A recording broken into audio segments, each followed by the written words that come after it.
Hybrid के टूरी मुचमुचावत थे, खेत के गन्ना बरोबर कटावत थे। एखर जवानी हजी आगी लगावत है।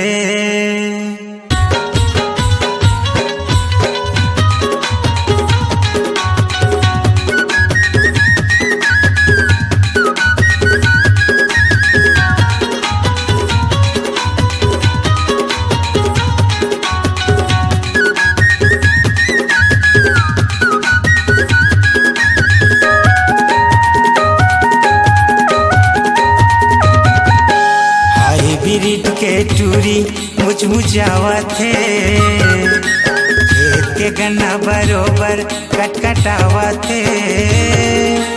एकर जवानी हजी आगी लगावत थे। पूरा मन लारे काबर बलावत थे। हाइब्रिड के टूरी मुचमुचावत थे, सरना धान बरोबर कटावत थे। एकर जवानी हजी आगी लगावत थे। बली साहो संगरे गदर मतावत थे।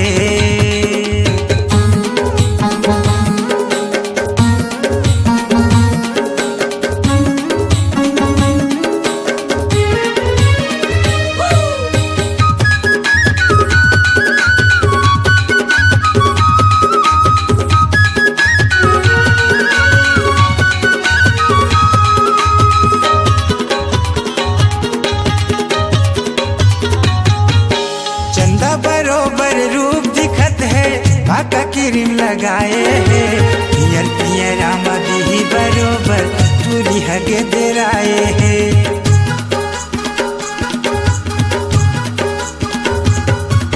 चंदा बरोबर रूप दिखत है, काका क्रीम लगाए है। पियर पियर आमदी बरोबर टूरी हगे देराए है। पियर पियर आमदी बरोबर टूरी हगे देराए हैं।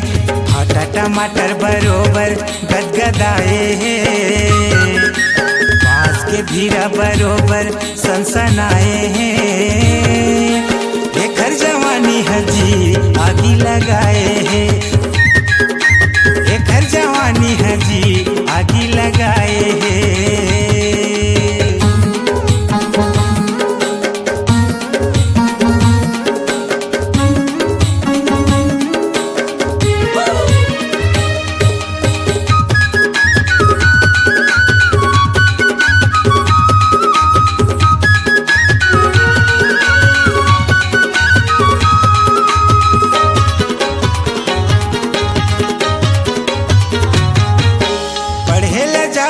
कॉलेज कई के घर में हमारे बहाना, फोन लगा के टूरी वाला थे जाबो भोरम देवाना।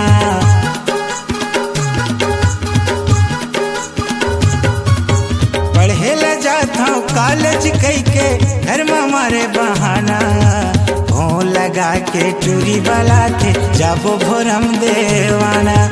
फोन लगा के टूरी वाला थे जाबो भोरम देवाना। डोंगरी भीतर में मजा के उड़ावत थे।